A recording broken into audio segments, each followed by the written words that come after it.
프로젝트는 아까도 말씀드렸지만 사기를 떨어뜨릴 수 있다. 예, 이런 부분들로 꼭 말씀을 드리고 싶습니다. 네. 예. 자, 또 질문 있으십니까? 자, 그러면 우선 자, 다음 내용으로 한번 넘어가 볼게요. 자, 지금 프랜차이즈에 대한 내용인데 사실 이 전제 조건이라는 게 있어요. 전제 조건. 자, 전제 조건부터 써볼게요. 여러분, 전제 조건이 이제 어떤 상황이었냐면 중소형 살롱의 경쟁력이었고요. 중소형 살롱의 경쟁력. 여기서 이제 중소형이다라고 했었을 때 2에서 30평대 정도로 보시면 좋을 것 같고요. 팀원은 8명 이하.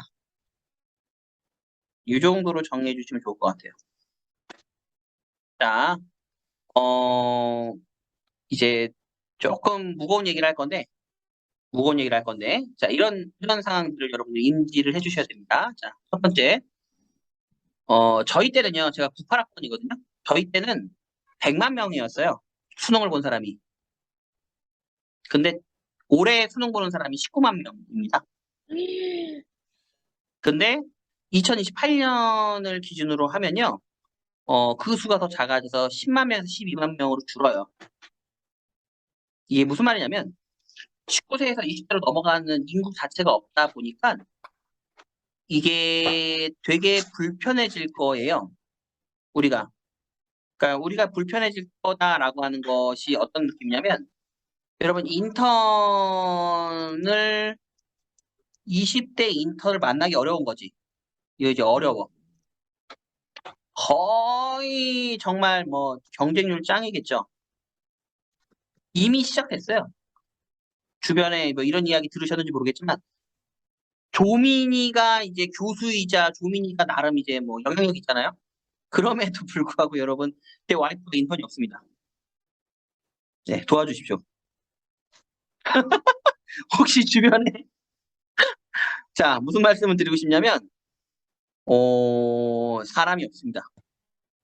여러분 사람이 없었을 때 어, 가장 빨리 무너질 수 있는 게 이제 디자이너들이에요. 특히 인턴으로 성장을 하는 베이스를 가진 살롱의 경우는 인턴이 없잖아요. 그러면 그 퍼포먼스가 안 나옵니다. 그 퍼포먼스가 나올 수가 없어요. 그 동선을 못 잡거든. 잡을 수는 있어. 근데 하기 싫어.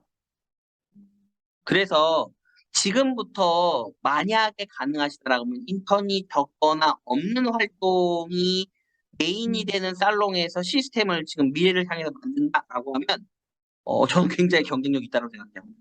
저희 같은 살롱이 지금 죽어나거든요. 저희나 지금 아이모 회사나 제이모 회사나 CH사나 정말 죽어납니다. 죽어나요. 애들이 없으니까.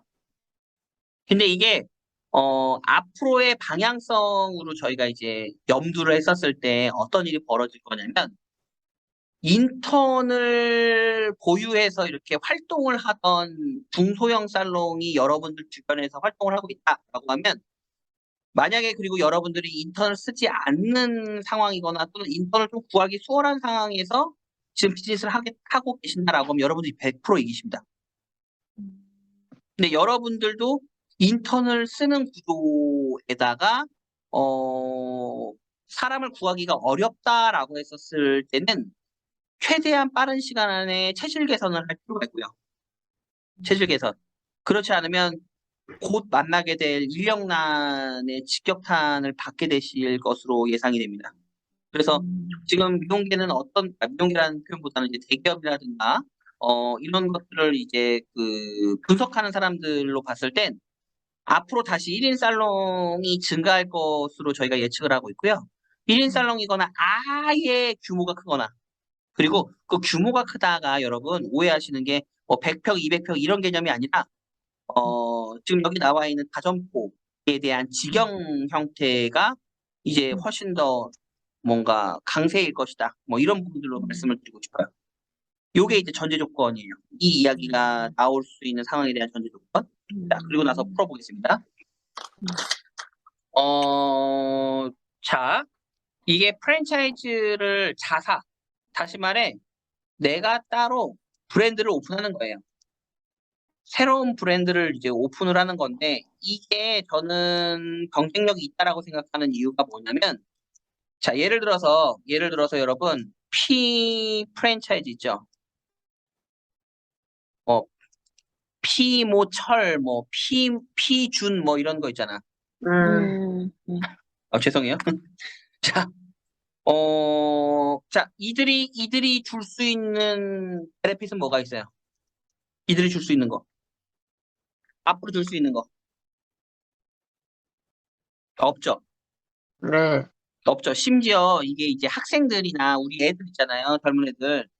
이런 친구들이 그 브랜드를 바라보는 시각 자체가, 많이 이렇게 좀 그 기성세대를 바라보는 시선과 다르지 않아요. 젊지 않고, 변화가 없고, 발전을 기대하거나 이런 느낌이 아니야. 쉽지 않아.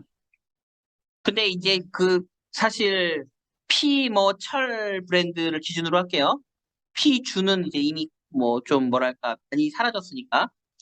자, 그 브랜드를 기반으로 저희가 이제 해석을 만약에 한다라고 하면, 그 브랜드보다 객단가라든가 인지도라든가 어떤 규모가 좀 작다, 낮다라고 하면, 그때는 디자이너들을 영입하는 상황이거나, 그러니까 영입이라는 게 구인 광고로 이제 사람들을 불러 모으거나, 또는 고객이 객단가를 제안해서 그 객단가에 대한 부분들을 고객이 이해시킨다라고 하는 부분들에 있어서 너무 많이 어려움을 갖게 돼요. 이해 가세요?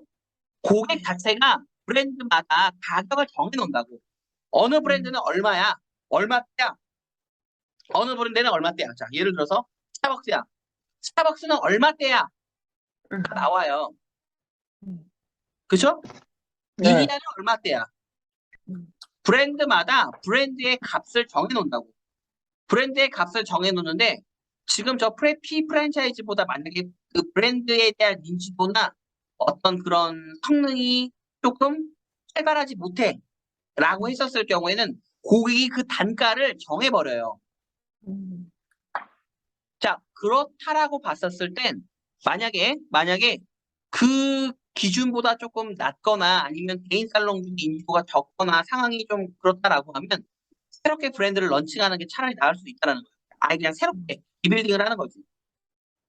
특히 아까 이야기했던 것처럼 그 해당 상권 안에 그 도시에서 우리 브랜드를 이렇게 이미 인식하고 있다. 이미 우리 브랜드는 어때? 그 매장은 어때? 라고 하는 고정관념이 발생했다라고 하면 그 고정관념을 깨는 건 정말 불가능해요. 만약에 그 고정관념을 깨야 하는 상황이면 거기가 재개발 지역으로 선택이 되거나 들어오는 사람과 나가는 사람의 숫자가 정말 굉장히 많아져야 되는 그런 경우죠. 그런 게 발생하지 않으면 쉽게 그 도시의 그 인식, 시선이 바뀌지 않아요. 그렇기 때문에 아예 뉴 브랜드로 개선하는 게 나을 수도 있어. 고객이 처음 들어보기 때문에 관심을 갖는단 말이에요. 그래서 그 처음 들어보는 그 브랜드를 차라리 제대로 런칭하는 게 맞지 않나라는 생각을 해보고, 자, 여기서 재밌는 논리. 고객은 저도 이제 다점포를 해봤잖아요. 여러 개를 해봤잖아요. 같은 사이트에서 매장이 3개 이상 있잖아요. 그러면 그때부터 안정감을 가져요. 안정감이라고 하는 건 이제 이런 거지. 얘네가 이렇게 많은 이유가 있겠지. 얘네가 이렇게 눈에 띄는 이유가 있겠지. 그래서 해당 사이트에 살롱이 많거나 또는 예를 들어서 A 살롱이다라고 했었을 때 네이버에서 A 살롱을 검색을 딱 했는데 인터넷에서 막 4개, 5개 또는 10개가 쫙 나와. 그러면 그때부터 얘네가 많구나. 조직이구나. 회사구나. 이제 이런 느낌으로 다가간다고. 매장이 1개가 나오는 것과 10개가 나오는 건 당연히 인식이 다를 수밖에 없어요. 이해 가시죠? 어떤 느낌인지? 네. 그러면 거기에 대한 신뢰감, 안정감을 가지고 그 브랜드를 바라보기 때문에 이게 다점포에 대한 지형, 이게 같은 사이트에서 이루어졌을 때는 그 그만큼의 강력한 힘을 갖는다라고 보여지고 그 힘은 고객에게만 던져지는 게 아니에요. 또 누구가 그 힘을 만나죠? 디자이너가 만나죠. 음, 이게 예를 들어서 한 사이트에서 세 개가 있다라고 쳐요. 세 개가 있으면 자 디자이너의 인식, 고객의 인식 둘 다 개선이 되는 거야. 둘 다 개선이 되는데 만약에 여러분들이 방향성을 나는 고객의 성장을 위한 비즈니스로 가겠다라고 하는 플랜하고 나는 디자이너의 성장 중심을 비즈니스의 타겟으로 잡겠다, 방향으로 가겠다라고 하는 부분들 이 두 개에 대한 부분들을 보면 고객과 디자이너에 대한 이 조율만 오픈 당시에 런칭하는데 조율이 되잖아요. 그럼 그때부터 좀 다른 색깔이 만들어져요. 무슨 말이냐? 내가 이제 고객에게 혜택을 많이 주는 브랜드에 대해서 새롭게 런칭을 하겠다라고 했었을 때 고객 입장에서 열광하는 수위는 굉장히 높았죠. 프레시한 매장이 들어왔는데 브랜드가 들어왔는데 고객에 대한 혜택이 이만큼이래. 그러면 고객이 쌓일 거 아니야. 여기서 문제는 고객에게 혜택을 줄 수 있는 브랜드를 런칭한다라고 했을 때에 대한 전제 조건은 내가 디자이너를 영입할 수 있겠느냐. 충분한 디자이너를 내가 영입하거나 양성할 수 있는 구조가 되느냐를 먼저 봐야 돼. 이해가요? 음, 고객의 성장과 혜택이 중심인 회사가 고객을 많이 모을 수 있어. 고객이 넘쳐날 수 있어. 근데 우리 비즈니스는 하나만 완성해서는 답이 없어. 고객이 10명이 오면 10명을 소화할 수 있는 10명의 디자이너가 있거나 또는 5명의 디자이너가 10명을 소화할 수 있는 능력을 갖고 있는 케이스를 가지고 시작을 해야 된다고. 비즈니스 자체가. 네. 그러다 보니까 우리가 이제 이 다점포에 대한 어떤 퍼포먼스를 내겠다라고 했었을 때 제가 제안드리고 싶은 건 고객 중심의 비즈니스는 시작점으로 안 맞아. 무조건 디자이너 중심. 이게 먼저야. 그래서 디자이너에 대한 확보가 필요하고 디자이너에 대한 양성을 위한 시스템이 먼저 만들어진 상태에서 다점포가 만들어져야 돼.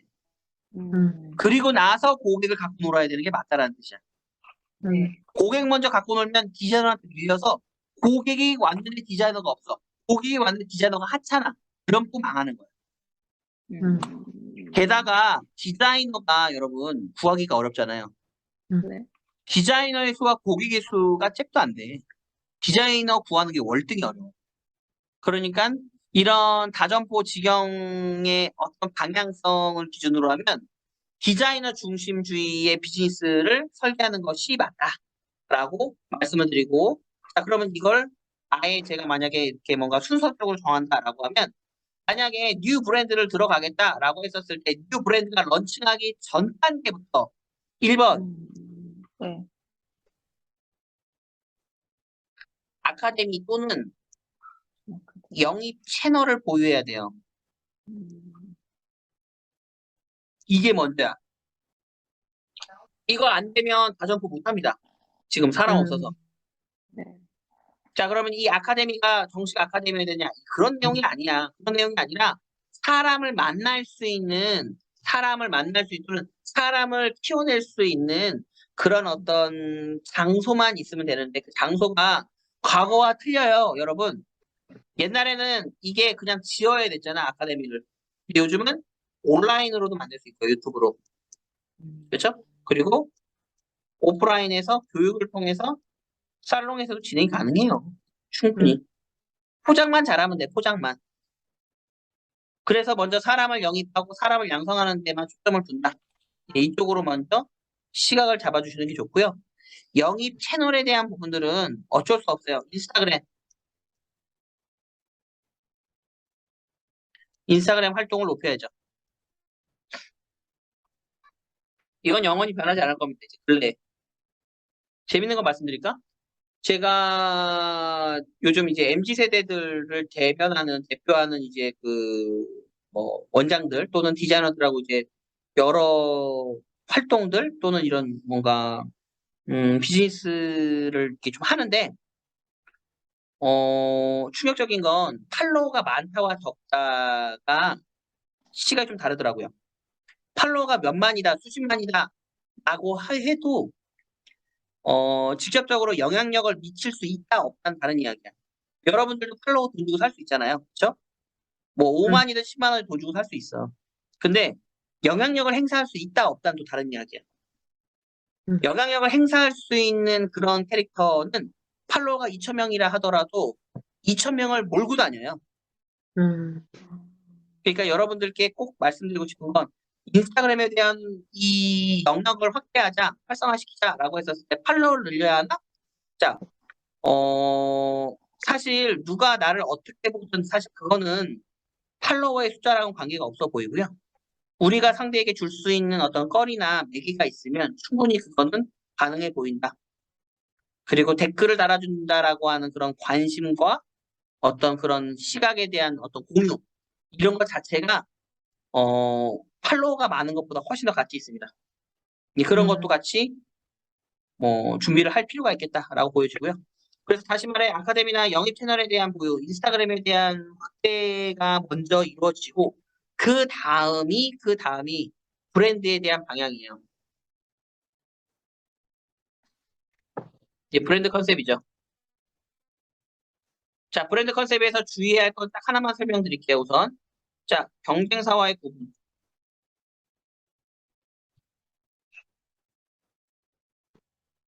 경쟁사와의 구분. 이 경쟁사랑 내가 구분돼. 이 경쟁사랑 내가 달라.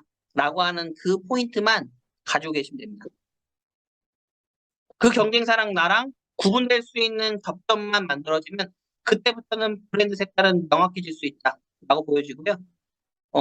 그 구분이라고 하는 것이 남들이 할 수 없는 것만 내가 한다. 이런 개념이 아니라 뭔가 저 집만의 어떤 뭐 색깔이 좀 있어 보인다. 그게 꼭 디자인만은 아니에요. 인사라든가 직원들의 태도라든가 표정이라든가 아니면 뭐 약간의 그런 이미지적인 부분들이라든가 아니면 문화라든가 뭐 어떤 교육 활동이라든가 이런 것들 다 포함해서 이야기를 드리고 싶고요. 브랜드 컨셉이 무조건 어떤 머리를 달해, 어떤 머리로 유명해 이런 부분들은 아니라는 점, 이 부분들까지는 설명드리고 싶습니다. 그래서 제가 정리해서 이제 결론을 짓는다라고 했었을 때 중소형 살롱에 대한 그 방향에서 앞으로 다시 말해 인력난이 굉장할 수밖에 없는 상황이다 보니 이 브랜드에 대한 현재 가치, 내가 이 상권에서 활동하고 있는 상권에서 어떤 가치나 어떤 이미지로 고객들한테 보여지느냐라는 부분들에 있어서 그 이미지 자체가 뛰어나지 않거나 또는 고객 확보에 유리하지 않다라고 했었을 땐 새로운 브랜드로 갈아타는 것을 뭐 추천한다 뭐 이런 내용이고요. 그 새로운 브랜드가 그리고 다점포로 진행되었을 때는 그런 규모가 주는 신뢰감, 안정감 이런 부분들로 고객은 유입이라든가 안정적으로 고객을 유지시킬 수 있는 부분들의 장점이 되는데 이건 고객뿐만이 아니라 디자이너 영입에도 도움이 된다.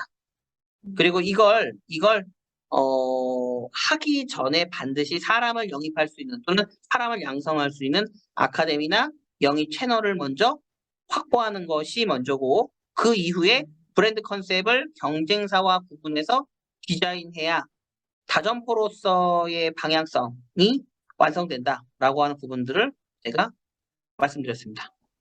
네. 이해되시죠? 네. 오케이. 정말 죄송합니다.